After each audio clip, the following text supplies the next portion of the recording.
This is The Real Shift with Templeton Walker, And Kristen Cantrell. where we break down all things real broker, why we both decided to move our businesses to real brokerage. We interview top agents from across the nation, like you're going to hear today. Welcome back to The Real Shift podcast. My name is Templeton with Kristen. and we have the honor of having my sponsor, a really good friend, an industry legend here in the Valley, runs a big team, an amazing investor, an amazing dad, played college football, not junior college like me, actual football and in college sports. We have the one and only Kelly Cook. What's up, brother? Wow, dude. Hey, man, it's good That's to be a good on here. intro. I don't know what to say about that. That was professional right there. That was good. Yeah, that was good. That's what I do. I know. Man. I've learned more about you in the last 20 minutes than I have ever. So I'm excited. Well, let's go. Let's get into this. I know. Let's Well, do give us it. the I'm cliff excited. notes. Yeah. A lot of people, you're well known. People kind of know like the back in the day, but just give us the cliff notes of like real estate and how you got to real. Can you give us that? Yeah, for sure. So I'm sitting there looking at my phone. I'm in my bedroom. Never forget this, right? It's 2021. Stock market's on fire. Everything's on fire, right? Everything's hyperinflated. And I just sold a house for $6.1 million to a very good client of mine, friend of mine too. And he's in the financial services industry. So let's leave it at that. And so he texts me out of the blue, and I look at my phone, and he goes, "Hey, what's this stock all about?" I look at it, right? And it was the other company, right? That's been around for a while. And I go, okay. So I tell him, and he texts back and he goes, wait, so they give you free stock or something like that for doing the job you're supposed to be doing anyway? And I thought about it and I go, yes. and then I don't know why, it's just surreal to me. And then he texts back and he goes, this is a smart dude, very successful obviously in his life. Yeah. And he's just asking questions. And he goes, so does Keller Williams do that? So this is a non-real estate Yeah, I person love this. poking holes in your just Yeah. logic. Yeah, he was asking for a client of his because he's in the financial service, right? Yeah. And I go, no. Then I'll never. He writes back. He goes, so why are you with Keller Williams? And I just looked at my phone. I'm like, dude, I don't know the answer to that question. What I mean, a I- wild moment. It was like boom, hit me. I'm standing there. I never forget that. I'm like, the smartest guy I know, or one of the smartest guys I know, who's very successful in what he does, is asking a simple question. I didn't have an answer. And so I'm like, okay, I have to do something. So then the word gets out that supposedly Keller Williams is going to go public, right? Gary's going to go public. And he did hire some C-level people that had experience doing this. The writing was on the wall, kind of, right? He filed some paperwork in California because that was the one state, weird California, right? Some one state filing, they either do something weird if you're about to take a company public, something like that. And it was there.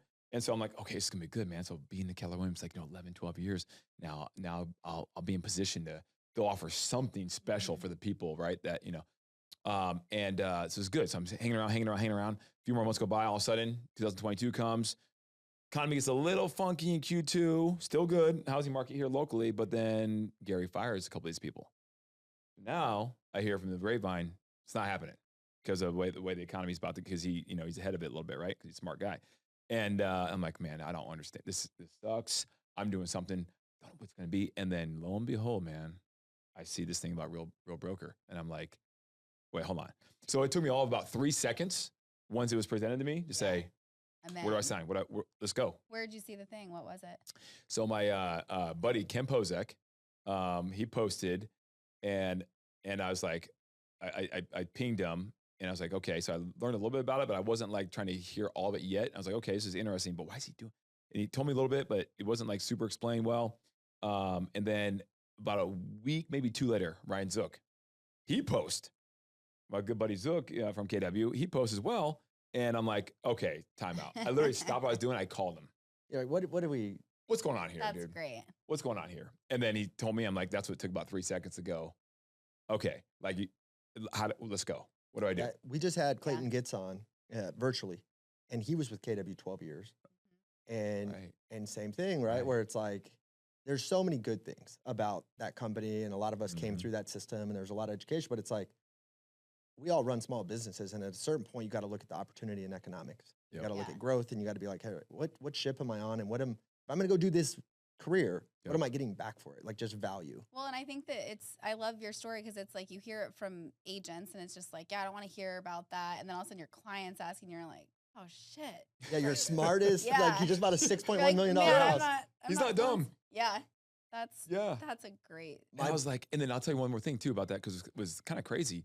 This literally happened too. So then this was like mid 2022, and I already had my ticket booked for Mega Camp, right? I went every year down to Austin, right, for Keller Williams deal, and ticket booked, all that stuff. So it was probably 2-3 weeks away, and I was 99.999. I'm going to real, right? Just need to work out some things here with the team and blah blah blah. And so I'm like, I'm gonna go down there. I'm gonna just like maybe try to shoot holes in this thing with some people that I respect or in Gary's mastermind, et cetera, et cetera. So I go down there and I'm talking to people and no one can shoot holes. People, I was like, what if? Like, have you heard of this company called Real? Like, what did you think? And people, no one really knew. They thought they knew, but they didn't know. And the office space was the one thing that people were like, well, where am I, and I'm like, I don't know. And that's a good point because I already have my office space, but that's a good point. So I'm sitting in Gary's mastermind, which is the last event of the whole 3-day deal. I'm in the back, whatever, about to go to the airport, and I'll never forget it, man. Somebody always asks him a question about EXP. Always, because they don't like each other, the whole thing, right? We all know the whole story there. So they always ask the question, hey, Gary, what do you think about blah, blah, blah? And he gave an answer. Sometimes it was kind of a, smart aleck answer. Sometimes it was whatever, right? But it was banter. So they asked him a question. The question specifically was, hey, Gary, now that the economy's starting to, housing market, right? Because this is now September or August of 22. What do you think's going to happen to a company like EXP? What do you think's going to happen? And he gets up. He gets up, man. He gets on this little projector deal, draws a triangle. He circles the top half of the triangle, just kind of like arbitrarily, right? And then he goes, then he kind of shades the bottom real quick. He goes, now the problem with a company like EXP that's built on recruiting first and production second is when you get into a housing market like this, that we're about to go into, you're gonna have some people who are really gonna struggle. Then he paused and he goes, now top half of the triangle, they'll be just fine. But that bottom half of the triangle, and like, dude, after that, I don't even know what he said about the bottom half of the triangle. But you're like, I'm in the top. Yeah, I'm like, hold on. It just hit me, dude. I'm like, the smartest guy I know in real estate doesn't know that he just told me I should go to real. Totally. And I'm like, that was like, okay, that was just beyond the icing on the cake. That was like a God intervention. Like that was an answer to prayer, whatever it was. And so I grabbed my stuff, walked out the back door, said give knuckles a few people, went right to the airport. Dude, I was like, how soon can I talk to my team about moving over, right? Let's get this thing figured out. And we did. So you moved over September, October of 22? Yeah, official start. Yeah, with the team. Official start date, October 1, 22. And then I came December of 22, and I'll never forget. Because I was like seeking. You guys came close to each other. I didn't realize that you had only been there that quickly. Because my social media presence sucks, right? or it's getting better, but it was really bad back then. No, but I was trying to identify, like, because I had a lot of friends that had moved over, but on the investor side. And I was like, I want to differentiate, because I'm mostly an investor. I'm like, Kelly is like you are a great investor, but you're really well known as a big team leader. Yeah. So I was like, I want to be in a line where I'm like the oddball, which I am in every room, but like especially. Check. But so you had put together a call for me with Brad and with Zook and with everybody, and we had it, and it was awesome. And I made that move, but I'll never forget telling you, I was like, dog, you just got the most gangster dude you're ever gonna get. Did I not? You did, dude. I called my shot. You called it, and guys, camera, that is true. Like 100% true. Like, I don't know. Like I know some people are killing it too, but like Temp is, I mean, dude. Well, crushing it. She's the whole. I mean, so she's half of my line. I'm probably half of yours. Yep. Like when you get a killer person you can be in business with, totally, it's a game changer. And then you just like. I tell her all the time, she's the one that like re-inspired me to like even look at this, dude. I was getting paid on 2 lines this whole time. I didn't pay attention. And then I was like, oh, I missed out on 150 grand. I'm an idiot. I was like, Kristen, what do I do? How do I do this? And she's just been incredible. No, I'm doing well. Yeah, you're doing really I'm doing really well. Yeah. Dude, I haven't been, it's been a blessing. Well, what's crazy is like, I'm glad you said something because, we were saying it, I was saying it, Zook was saying it. He's like, yeah. And then I see a couple of posts. And then crickets for like 2 months. I'd get excited for like a minute, and I'd be like, oh, I should really look at this. I should post, right? Because I have good online influence. And I was like, yeah. And then I'd go flip a house, or I'd sell, I'd do something and make like a big rip of money, and I'd be like, I should just do this. And then then you see that, on our Rezen in our app, it shows you your progress of what you made and what you could have made. And when they put that feature in, I was like, oh. Shot to the heart. Dude, I had someone last night, no joke, last night, reach out to me and say the same thing. Like, what do I gotta do to open this up? Like, they saw what you're missing. Seeing it visual, the what you're missing piece is like. I have not seen that. Oh, don't. But you're fully built. 5 levels open for like the whole time. No, but you're fully built. Yeah, but We're good then, that would be such a motivator. Oh, well, here we Yeah. are on a Here we are. podcast, Yes, it guys. I'm is. excited about Yes, this. yes. Okay, wait. So I want to know because I feel like if someone's listening to this podcast, it's probably because we've sent that. Either they're listening, but also we send this to team leaders or people looking at starting their own brokerage. So when you moved over and you moved with your team, how did your team take it? It was actually pretty good. I had 3 people on my leadership team, Mhm. right? And I brought them in. That's how I went about doing it first, right? Got some good advice and brought them in, set them down, and said, guys, I took that from a perspective of like I was going to make this move, right? But I was like, you know what? I don't know. What do you think? And all 3 of them were like, wait a minute. So like no joke, they're like, so like it gets a little bit cheaper because it was. And at KW, we were on like a quarter cap. So it was already a pretty good deal. Still got cheaper. And they're like, and we get like benefits like stock, like just for just selling real estate. We're already doing that. I go, yeah, I know. And you get stock too. And you're like, okay, yeah, we're in. Mm-hmm. And I'm like, all right. So once they said they were in, I didn't actually.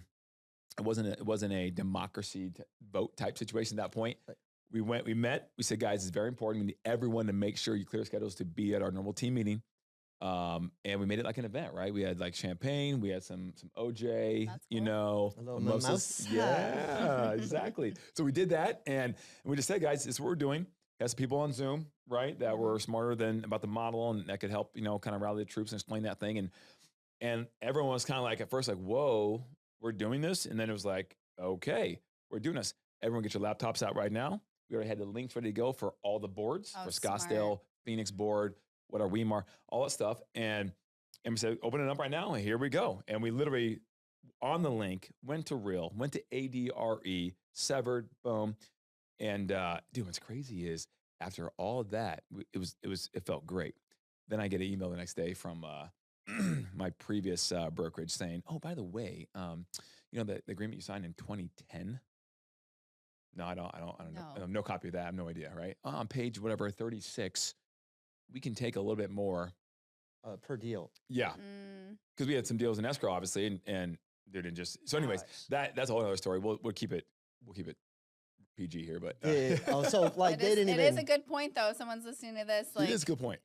definitely like find out what that looks like before you move. When I had a lot of trust in them too, and that's just a lot That's of hard. the vast majority of people were fantastic, and the people who had made the decisions I thought were great too, and I guess they're I'm sure they're great human beings, but I'm not trying to badmouth anybody, but we had a whole 2 weeks where they knew we were going. They knew our whole team was going. Nothing was said until the day after. That's jacked up. Yeah, it's And I was like, really, guys? 'Cause we could have strung it out then. We could have had one person stay behind, whatever, right?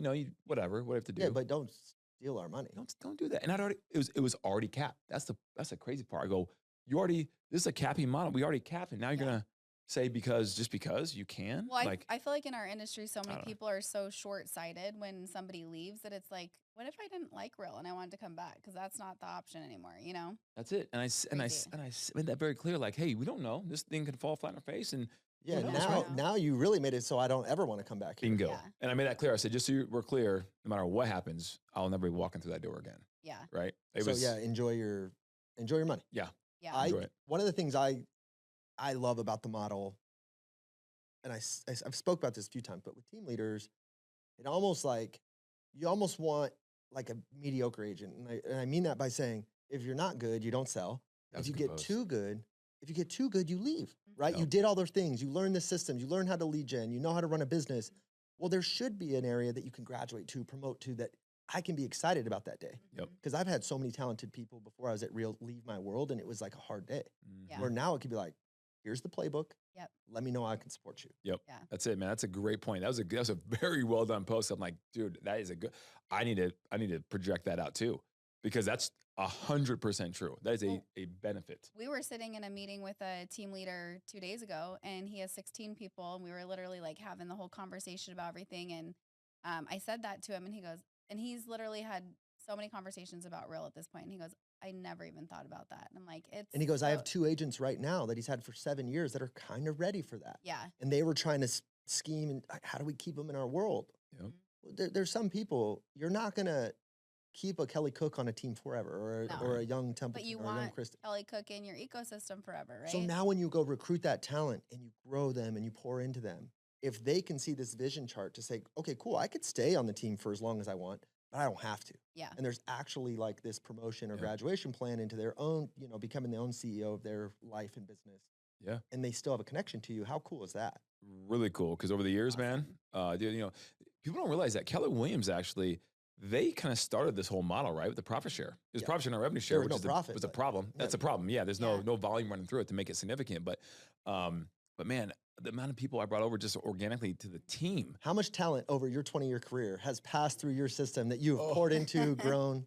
Man, too many, right? And dude, Well, and the thing is, too, we were just talking to Clayton. He said his attrition at EXP was 56.5%. So he had grown like 3,500 people through or something, Yep. and they were stuck at 1,500. Well, now he's at 1,800 almost, and Yep. their attrition rate is like 16 or 17%. 17. 17%. The thing that I really love about Real is it's sticky, So sticky. right? Because you're on this rocket ship that's the fastest growing brokerage in the nation. You have these RSU, these reserve stock units that you don't want to lose. Mhm. Oh, wow, you have this revenue share that's actually coming in because the model's flipped where the people that you bring in, your line ones pay you the most. Yep. So now you're making, $2,000-$3,000 a month of cash flow. Yep. And you have this stock. I mean, who's leaving And that? it's literally the best company. Like if you The culture. at the end of it, it's like they offer above and beyond what anyone else is doing. So Yeah, what's interesting is like there's a guy who made millions in multi-level marketing, and this guy reached out to me after I moved to Real too, and he was already retired. Obviously, at this point, made his first million in multi-level marketing. I think when he was like 32, and the company was Arbonne. Okay, he's like, I didn't know what I was doing. I didn't want to do it. My wife wanted some extra money, so I just supported her. And what people don't realize, there's a lot of companies, no matter if you're selling protein bars, shampoo, or real estate, that never made it in this type of a model. But the ones that you hear about made it. Now, if you go back and research all those companies, and I'm sitting there like this is interesting. This guy's like outside the real estate world telling me about how this works. He goes, if you go research these companies, you will see that all those companies that made it had about a 5± year run. And then they go into what is called like maintenance mode, where they have this explosion of growth and they get up to the maintenance mode and they kind of, as long as they don't have leadership that runs it into the ground, they'll just hang out in maintenance mode, maybe grow a little bit, maybe lose a little bit, whatever. But that's it. Like it's crested, it's done. So he's like, dude, I think you're extremely smart for making the move now, right? And by the way, I still think we're in the second inning of a 9-inning ball game here, right? With Real, I do. He's like, but man, he goes, I'll tell you what, Arbonne was a $25 million company in like 2002. It was only in like 7 states on the West Coast. He goes, and then my wife got into it somehow. We were on the East Coast at the time living, and we weren't smart. We're nothing special about us. We just happened to work the system. We weren't lazy about it, and we entered at the right time.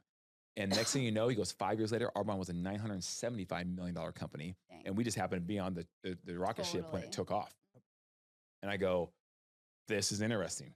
He's like, so you look at a company, the other company that may have already had a run, they potentially are probably in this maintenance mode because it's not like they did anything wrong. It's just how these companies with this type of model kind of works. Look at Amway. Amway, last time I checked, still sells a lot of product. You just don't hear about them. But they've been growing. Yeah, they've been in maintenance mode since 1994 or something, right? Totally. Right. You know? Mhm. And I think that's one of the things too, is like with this, we're open on this podcast with EXP. Yeah. They sometimes, I mean, they're a product of their own success is almost tough sometimes. Like for me, I don't want to go there. The model is correct. Like you have the model, Real's culture, and the model was better for me, and I think it is. But EXP grew so well, and they touched so many people, so many agents heard the messaging. For me, I didn't want to go there because I'm like, what's my unique differentiator? Like I didn't want to call and say, hey, Kelly, can I tell you about this thing? Yeah. You're like, yeah, Temp, what's up, man? You're like, dog. There's Like, a 46 call I received this week.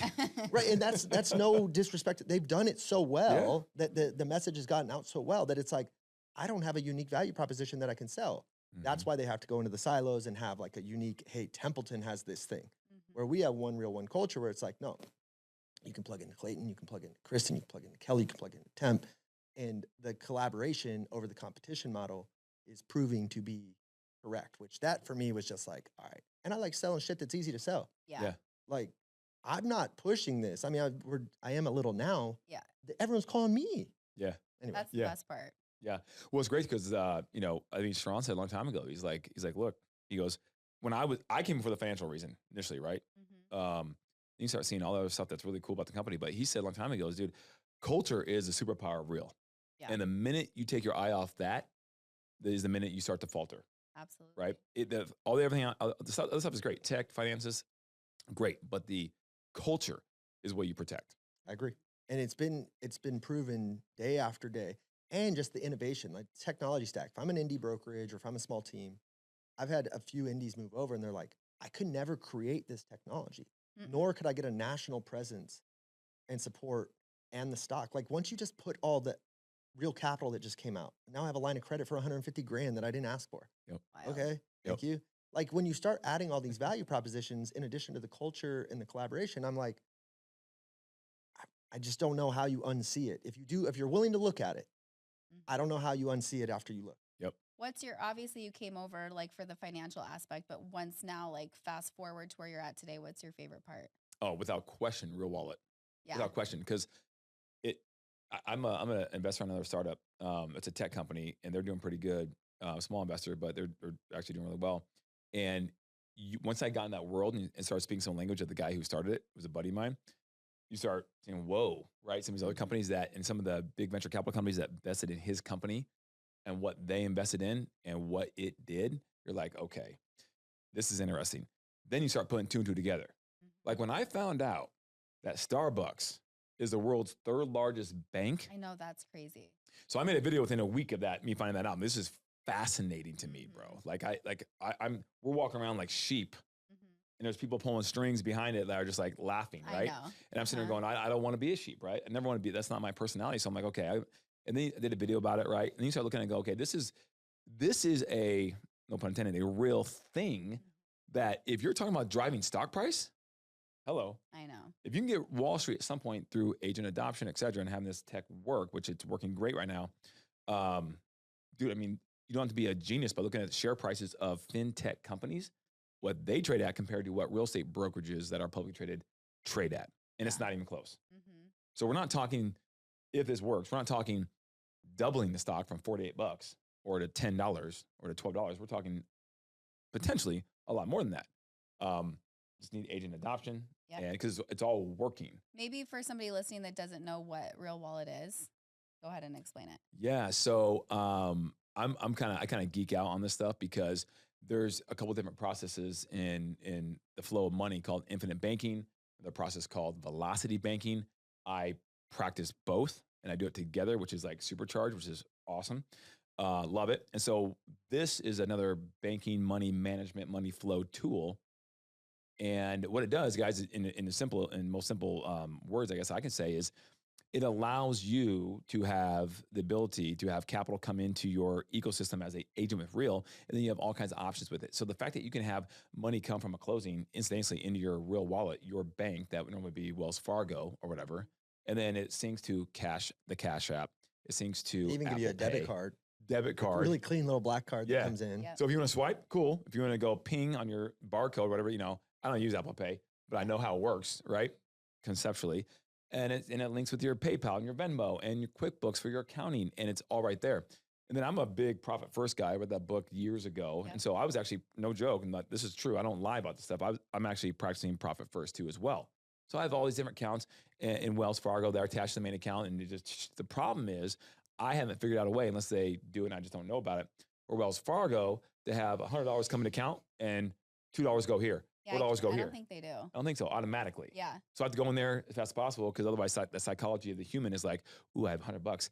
No, you don't. You have Mhm. 50. Now get the other Yeah. ones out, right? Yeah. Let it go. So it does it for you now with Yeah. Real Wallet. Now there's 2 accounts right now, right? You can have external accounts, but there's 2 accounts right now. They're coming out with as many as 8 more, I heard, right? So they'll have Ooh, 10 can't wait. accounts total in the next like several months.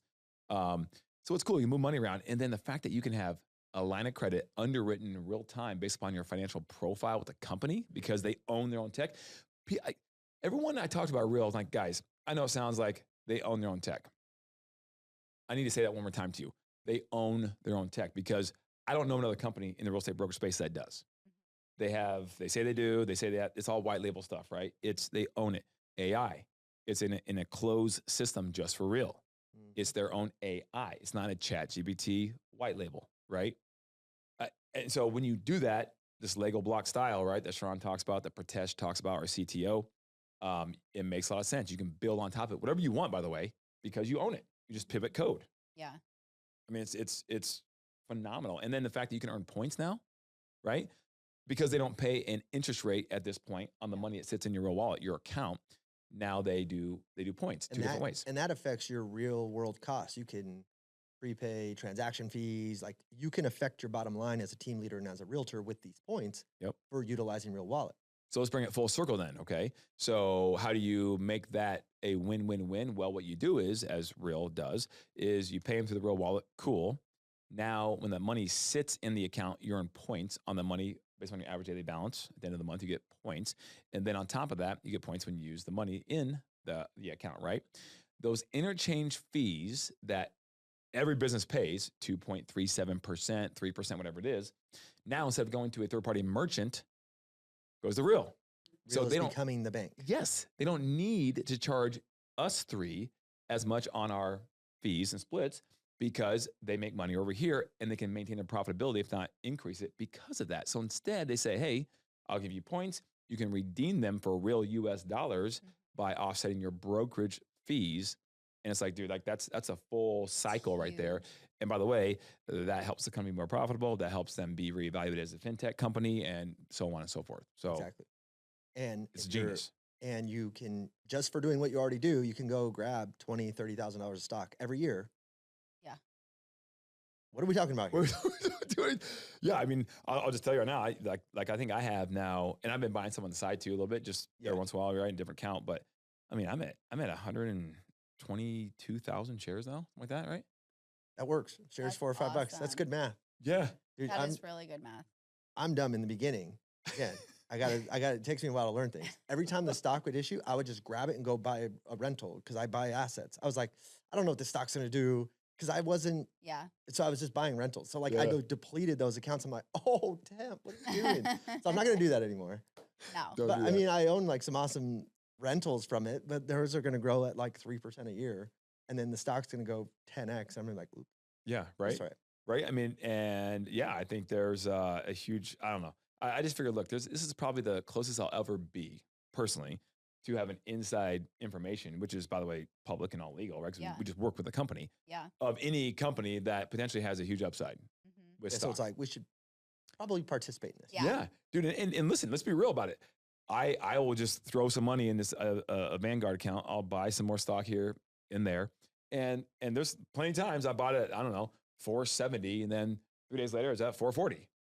Who cares? Yeah. Right? Because I'm not planning on doing anything but letting this thing ride. And if the whole thing goes down the tubes, okay, then this is my best bet I've ever strategically took on a company that's publicly traded. So, I don't, by the way, don't think it's going to go down the tubes by any stretch of imagination. So, yeah, not at all. Not at all. And by the way, on the 15th of every month, because you've told some friends about it, they give you just straight cash flow.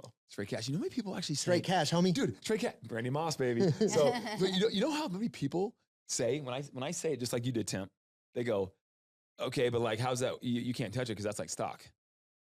No. I know they get very excited that it just like goes in your bank account. I'm like, yeah, like literally. This is cash. Yeah. This is not, it's not stock. You're not, this is cash. Straight cash. Straight cash, homie. Right? Ain't nothing but 10 grand. Ain't nothing but 10 grand. Ain't nothing but 10 grand. That's a football. Yeah. Randy Moss. I totally, it was over my head. Yeah. All right. And the reporter's laughing in the background. It's hilarious, dude. He has a fur coat on, you know? But yeah, dude, like tell some friends, get people over. And again, I think it's the same. Okay. I think it's the same. Why do people not see the bigger picture on this? I think it's because people look at it the same way they do for the same reason why they won't buy that first rental house. They underwrite the deal. They have some exposure because they put some money down, and of course, risk. And then they go, here's the underwrite pro forma. Well, I'm going to make $112 a month if it all works out well. Yeah, that's right. You know, by the way, did you talk about depreciation? And also, no. Okay. So now, for all that headache, $112? Nah. Okay, dude, but I have a buddy who owns, no joke, about 55 Burger Kings. Okay? He has a lot of money. Now, I would venture to say the franchise owner that owns one Burger King isn't doing so hot. Yeah. So that's the magic, right? But you can't get 55 unless you start with one. Yep. And so get in position to be able to tell some friends when they're talking about how their broker isn't doing much for them or the market just stinks in general, let's call it. And then get that one. But Temp, listen, man, it's only, I mean, I see line one, it's only capped. The most I can make off Susie is going to be $4,000. And like, that's if she even caps. Yeah, what's wrong with that? Yeah. Like, I mean, and by the way, how do you know Susie won't be like Temp and go tell a bunch of people? Yeah. How do you know? You don't know. You don't know. You don't know when the light bulb goes out for them and now all of a sudden it spreads fire. Yeah, I think it's one of the biggest missed opportunities that agents like they just push to the side and they don't want to focus on it. And I'm like, they don't want to be a recruiter. I'm like, if you just put energy into this and attract people, like it is so lucrative and it's I don't know, I don't understand. And they think and I'm like, you're out getting buyers and sellers. What's the difference of being out getting agents? You said it earlier, Kristen, when we were talking, just like we were kind of just hanging out. But you're like, agents want to be near and come hang out with people that are doing stuff. Like, yeah, you got to be doing cool shit. Like, like you have Hello Culture, you have your team in investments. I have my investments in whatever else I do. But it's these value propositions. Like we do real stuff in the marketplace, and oh, by the way, that attracts people over. Yes. So if you're just a good agent, like I think for me, the agent that has to move to real is at least an elite agent. I think all agents should. Yeah. But if you're elite, what is that? What are we talking about? Like the math. If you can't see what's going on here because you're listening, like you guys both. Oh my God. Like, no, the math. It's like, okay, you don't like math. So Temp, what's an elite agent? An elite agent, they pay their $12K cap plus $6,000 in post-cap fees. Yep. The post-cap fee is $285, not $250. And you paid the company $18,000. Yep. And then they gave you $16,000 in stock. And then when you capped at 12, they also gave you 150 shares. So now you're almost at even money. That's not stock purchase plan. That's none of that. There's no rev share. Like just the math on selling. Here's $18,000. We're giving you $17,500 back. Well, and just look at you. Kelly's been here since 2021. 22. Yep. And then you said you had 122,000 shares. And a lot of those you probably collected at $1 or $2. Yeah, dude. My first year in Elite, it was like $1.21. Oh, that's so cool. $16,000 worth. So I'll do the math, man. I don't know. That's a lot of shares. Yeah. And then he told some friends about it. And how many people are in your network? As of yesterday, it was 924. So it's so cool because you're selling real estate. You run a team. Now you have these other buckets of wealth that were just by doing the same exact thing. Yeah, that's it. So cool. That's it. And when I came over, the thought was, okay, at first, like, I don't know, because like I said, my social media game was not good, right? And so it was like, now go to Everything Phoenix on YouTube and see that fire. Right? Dude, I go to conferences, right, with Keller Williams, and like there was no videographers, right? And I remember the first time I went to Rise, the first one they ever did was San Antonio. I just joined. It was like October 20-something or whatever of 2022, San Antonio. I go down there because that's what I do. And I don't know, like 10% of the people had videographers there. Mm-hmm. Like, this is weird, man. Like I just sold real estate. I didn't go on social media and tell anybody about it. Mm-hmm. And so I had to change my paradigm shift. And so it was a little rough, but I did. And it's been great ever since, man. But like my whole thought process was, okay, I have a team. We have some agents and, you make a split off them, of course, right? Because you're providing a bunch of values and services for them to make sure they can be good agents. But I guess if I'm in this model, in addition to that, I can be paid from the company too. Yeah, 100%. And so why would I not? I don't care if it's like $14. Like it's $14 I did not have for doing nothing additionally. Mm-hmm. So that's what, and then when I realized, I tell people all the time, I was like, just be in position. Because if you're not there, what's going to happen is you're going to hear someone talk about how their brokerage is not doing well for them, whatever, right? And then if you even think about it, you're going to bring it up and then you have to scramble like, well, I don't even really know anything about it. And like, I think this could be good. But if you're in position, why not? Literally, it's so easy. Be in position. And it's like with all things. I mean, even for finding buyers and sellers, you've got to be in position. So you just have to treat it exactly like that. That's it. Mm-hmm. You guys know I got a lot of weird analogies. But I was talking to a friend about it. I was like, for me, it's like believing in God. Stay with me here. I'm with you on this. This is good. I'm faithful, right? Yeah. Worst case, I'm wrong and I'm with y'all. But if I'm right, dude, I'm good. What are we doing? What's wrong with this? I had a buddy come to church, right? That I never thought would come to church. Yeah. Right? Him and his family came out of nowhere, just showed up because I didn't he didn't come with us. Yeah. He just showed up. Been talking about it. And this literally conversation on Sunday occurred. I go, hey, bro, like, he's like, yeah, I don't know. I go, hey, bro, like, here's how I look at it. I go, you think this is all hocus pocus? Okay, let's say it is. And that you're gonna be in the same position you're in right now. But what if it's real? Yeah. Then you Real. have real. What if it's Real. real? Real. When it's real, then you have a lot to lose, Yeah. right? And everything to gain. And if the values are aligned with like It's so funny you say that. being That good is. and doing good things, like, Mhm. okay, like sign me up. Yeah. And if I'm wrong, okay, I was wrong. Yeah. Wait, so how did the conversation go when you called your friend who you had sold the $6 million home to and told him you went to real? Yeah. So I called him up and said that. And he goes, it's funny. He goes, what's the stock price? I go, well, I mean, it's low, which is, by the way, a good opportunity for me as an agent joining. And he goes, yeah, I'd say so too. Let me take a look at it. I'll get back to you. So he calls me back literally like a couple days later and he goes, so I took a look at it, man. I kind of, I didn't, what I see in a prospectus or whatever, I don't see all the stuff you just told me about. He goes, but man, I could see based on the market cap of where this is and of other brokerages that are public trade, I could see this running. This could be a good play. He's like, okay. And then like literally for like the last 3 years, Mhm. every once in a while, because he's a good business person. I'll get a handwritten note from him, right? Just like with a news article about something, right? Because that's what, that's a whole other conversation about how you should keep in contact with your past clients. But he's like, real stock, boom, right? Yeah. He actually bought some Yeah.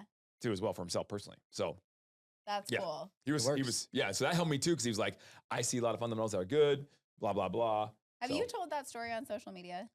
No, we're You about to need light it to. up. You're about to get No, I a, need Oh to, my man. gosh, it's So bad. it's so So good. bad. You have to. we're about to I get a love it. collab post. We should, dude. Oh, what's gonna happen? Okay. Yeah, good. and then I'll be in add your me DMs. because All I think that's It'll so be the good. three Or of I'll us. just share it. No, we're putting you in. What All are right, you Yeah, talking you about? put me in. What the heck? I'll be in it. Come on, Kristen. Okay, cool. Okay, I have one last question. So we like to ask people like, what's one word you'd use to describe real if you had to use just one word?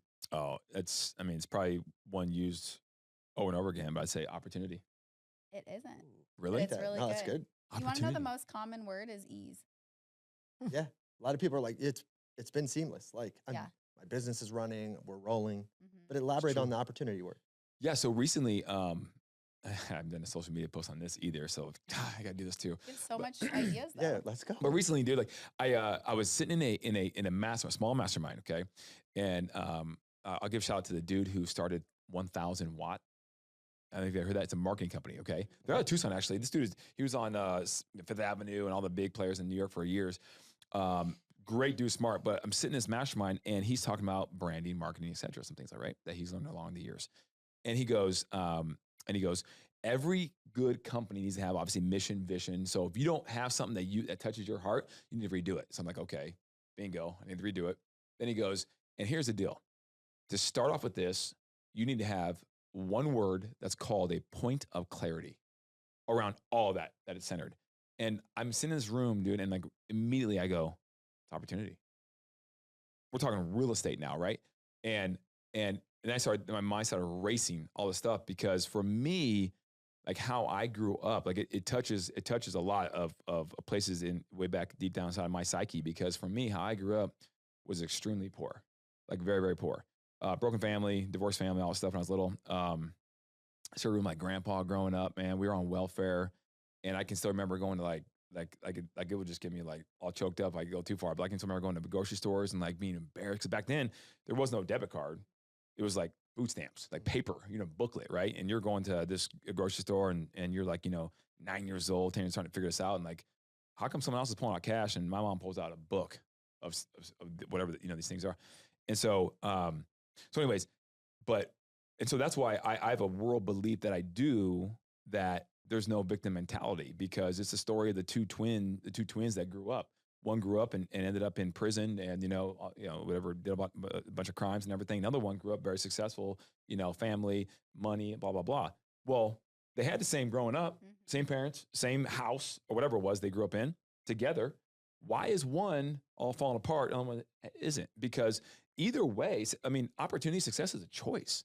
And either way, you're going to go one way or another. But if you use it as a victim mentality, you'll go the opposite direction. So the opportunity, when that word came to me as a point of clarity, I started thinking all this stuff about, man, what do I want to tell people the story of why I do what I do? And I don't think I knew it until just recently, but for me, this real estate changes and has changed already, but will change my family's line Mhm. from here on out, Yeah. right? And so, because I took advantage of the opportunity, Yeah. right? That's So, powerful. That's so yeah. powerful. And now, Awesome. and now, real being opportunity on top of that is just one more aspect of opportunity on top of the opportunity that the industry of real estate can give you. Mhm. I mean, it's uncapped commission or income, right? Income, you get what you put into it, right? Yep. And there's no, and you can have the victim mentality or not, but like if you have, you'll get nothing. If you have a mentality of like, you know what, I did start behind the eight ball from a lot of other people, but there's people worse off in the world than me. Let's be very clear about that, Yep. right?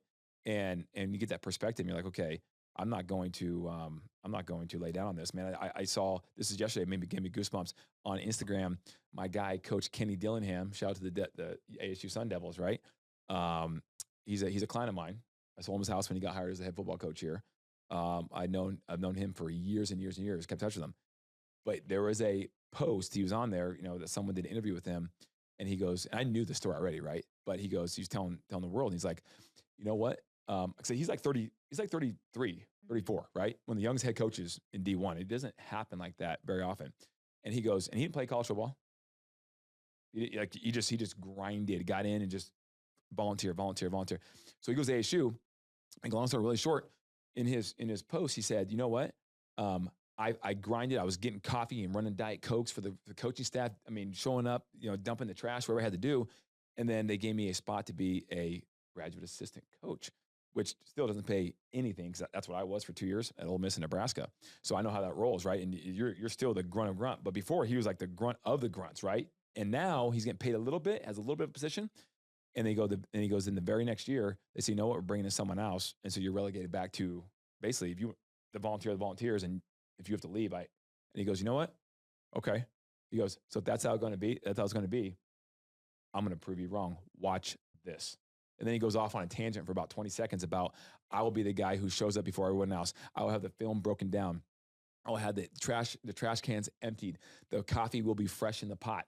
And you will not be able to deny that you don't have a choice when that position comes up again of who you're going to hire. And sure enough, that's what happened, That's me. Give me That's chills. great.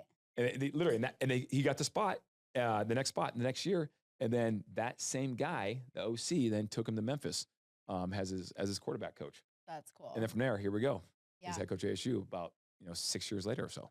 Dude, you Love got me it. fired up. Clayton on Yeah. the podcast right before You this had had me all great- fired yeah, up. I'm it's ready been to a great day. go build. I know. Where can people find you, Kelly? Yeah, Instagram at Kelly Cook Homes. Check me out. Give me a little follow And you there. got a nice little YouTube. Oh, YouTube, yeah, Everything Phoenix. Here's a shirt. But that's more client facing, correct? It is. Yep. And then I do have a channel I started that about once a month. So it's not regular enough. Maybe once every 2 weeks, I'll throw in a video about, it's called Authentic and Real Agents. Okay. So it's videos about real, Okay. right? That's That's what that Starbucks video, is housed and that kind of stuff. But so yeah, I enjoy making videos about real, so people can find them. Hopefully, if they're doing intent search on YouTube. But outside of that, Everything Phoenix is client facing, and then Kelly Cook Homes on Instagram is a little bit of both. Appreciate you, brother. Awesome. Dude, I appreciate you, brother. It's And I been fun. appreciate you. Awesome. Guys, Real Shift Podcast. Find us on Spotify. Follow. Hit us up if you have any questions. We appreciate you listening, and we'll see you on the next one.